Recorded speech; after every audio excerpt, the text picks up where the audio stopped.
Good afternoon and welcome to another Object Talk Live. My name is Shireen and I am part of the learning team at the Jewish Museum, and I am delighted to be hosting this Object Talk. Now, Object Talks are an opportunity for you all, our museum audience, to learn something new about the Jewish Museum London's collection.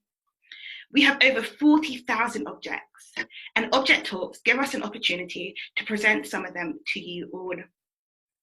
Now, this month at the Jewish Museum London, we have been focusing on the theme of change. And there's no better image for me than this image here that highlights the importance of change. Let's take a closer look. Now, here we see a black and white photograph of the interior of the synagogue at 19 Princelet Street in Spitafields, decorated with flowers for the festival of Shavuot. Now, the festival of Shavuot, for many, marks change. It celebrates the completion of the 7-week Omer counting period between Passover and Shavuot. Every year, Jewish people around the world celebrate in many ways. They stay up all night and read the Torah, eat dairy foods, and decorate their homes and synagogues with flowers and sweet-smelling plants, as we can see in this image. This synagogue too is festooned with flowers all around, for here they were celebrating Shavuot. But why? Why is there this tradition of festooning synagogues and homes with flowers and plants for Shavuot? Now, the earliest reference to this is when Rabbi Yaakov ben Moshe Halevi Moelin writes that it was customary to spread grass and flowers on the floor of the synagogue to honor the joy of the holiday of Shavuot. But it is also believed that this floral tradition is rooted in Shavuot because it is known as a harvest festival as well, marking the start of the season for bringing first fruits to the Holy Temple. And this is why synagogues and homes are decorated in such a way, to remember these historic traditions in the temple. Now, this aligns with Numbers 28 that says, on the day of the first fruits, your feast of Shavuot, when you bring an offering of new grain to the Eternal, you should observe a sacred occasion. You shall not work at your occupations. Now, this photograph, however, does not only celebrate change due to Shavuot. The building itself has known change and continues to know change much beyond the festival. As mentioned, this synagogue is in the heart of Spitafields, in the East End, on 19 Princelet Street, previously known as Princelet Street. Now, if you know anything about Spitafields and the wider East End of London, you will know that this area of London has known a lot of change, culturally, religiously, and demographically throughout its time. And this building is no exception. Built in 1719, the 19 Princelet Street became a home of the Ogier family, a Huguenot family who had escaped from persecution in France. So at first it was a home before it was a synagogue, and a home to the Huguenots. Now, the Huguenots were religious refugees from France. Many settled in London, in Soho, the City, Clerkenwell, Greenwich, and many in Spitafields. In fact, Spitafields had one of the most concentrated Huguenot communities in England. Walking around Spitafields in the 1700s, there are many accounts of the vast amount of French you would hear due to the influx of this Huguenot community. Huguenot refugees sat at the centre of the London silk industry. Most of the Huguenots in Britain involved in the silk trades had been merchants, master weavers of journeymen in various textile industries in their former lives in France. Now, eventually, the Huguenots began to drift away from the East End. The Irish came shortly afterwards, and then shortly after that, many Jewish refugees came, between the 1880s to the 1914, roughly around, where many Jewish people came from Eastern Europe and Russia.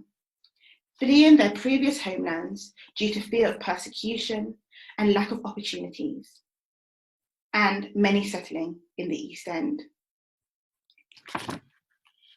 Now, this map of the Jewish East End was made in 1899.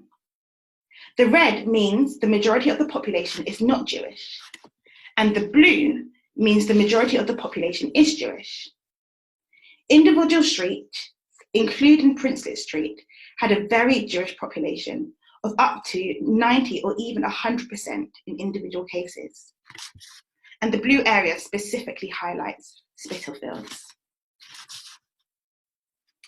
Now, in 1869, the Loyal United Friendly Society, who supported Jewish immigrants, built a synagogue in the garden at the back of 19 Princelet Street. This synagogue was first to be known as the Princelet Street Synagogue. 1 year later, in 1970, it is recorded that the synagogue had about 120 registered members. And I should say this was an Ashkenazi Orthodox synagogue. Now, around this time, in the 1870s and the late 1800s, Miriam Moses was born in the house next door, 17 Princelet Street. Now, here we see a photo of Miriam from our collection. Now, many might know that Miriam Moses became the first female mayor of Stepney and was also the UK's first Jewish female mayor. She is also remembered for founding the Stepney Jewish Girls Club in the mid-1920s. Here you see her on the day she was installed as mayor of Stepney in 1932. Now, across the road from 19 Princelet Street Synagogue and Miriam Moses' house was also the first purpose-built Yiddish theatre, the Hebrew Dramatic Club. In 1886, it was built. Performances included in this theatre many different shows of many different translations of different languages.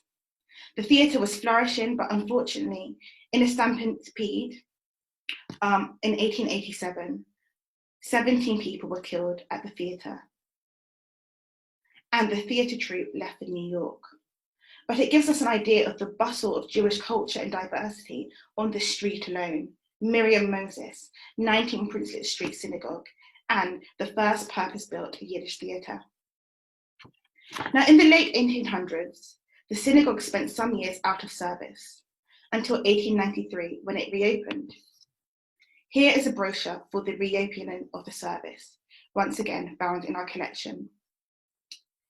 3 years later, there were roughly around 80 members at this synagogue. Now, 9 years later after that, in 1905, there were 105 members registered at the synagogue. So the community had grown within 19 Princelet Street. And this stayed pretty consistent for the next 10 years or so, where the synagogue continued to hold services, host celebrations, and weddings too.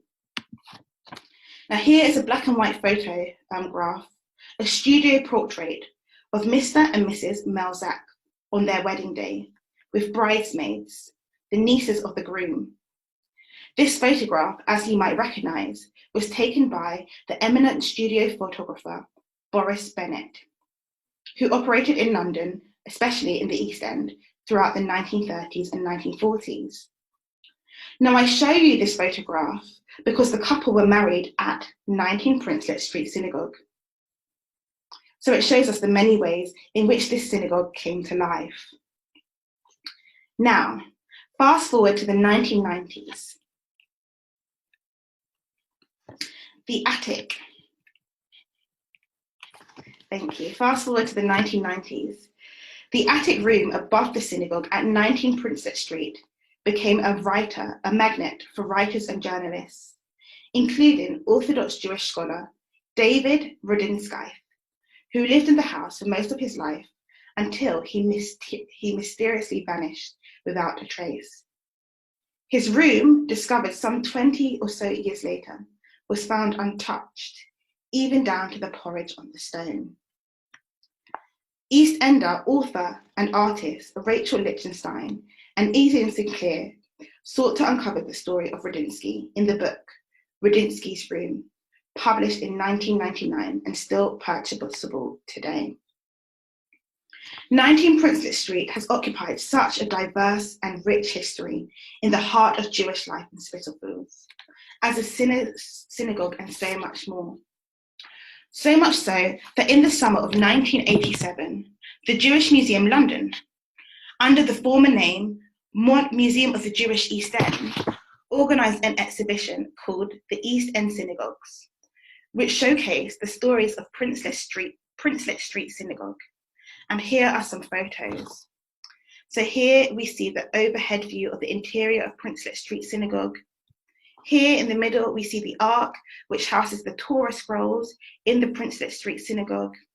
And lastly, here we see an Ark curtain displayed hanging from the Ladies' Gallery in Princelet Street Synagogue. Once again, these photos are taken from the 1987 exhibition hosted by the Jewish Museum London, formerly known as the Museum of the Jewish East End. Now in contemporary times, Spitalfield is best known by many for Brick Lane and the South Asian culture and cuisine brought over by the Bengali community who settled in Spitalfields in the 20th century. With their migration, they also brought over their vibrant Islamic traditions and cultures too. Brick Lane now embodies a rich South Indian culture, built on the foundation of the Jews and Huguenots and many other migratory experiences to this day. Now, 19 Princelet Street was indeed transformed to reflect these many diasporic movements, and it now forms the Immigration Museum, which attracts visitors from around the globe to discover stories of the centuries of newcomers who have shaped Spitalfields, London and Britain. And here's a clipping that promotes and celebrates the start of the museum. It says, eventually it will become a museum and educational centre dedicated to the various immigrant groups who have each brought their own distinct culture to this area. And that is exactly how this building is being used to this day. Now, the doors of this museum are open to bookable groups for group visits and special events. And I thought rather beautifully to sum this up, this incredible space was quoted on its website to be a space where old and new are neighbours. And I think this describes the beauty of the change that 19 Princelet Street and wider Spitalfields has seen so wonderfully. Now, that's all from me today.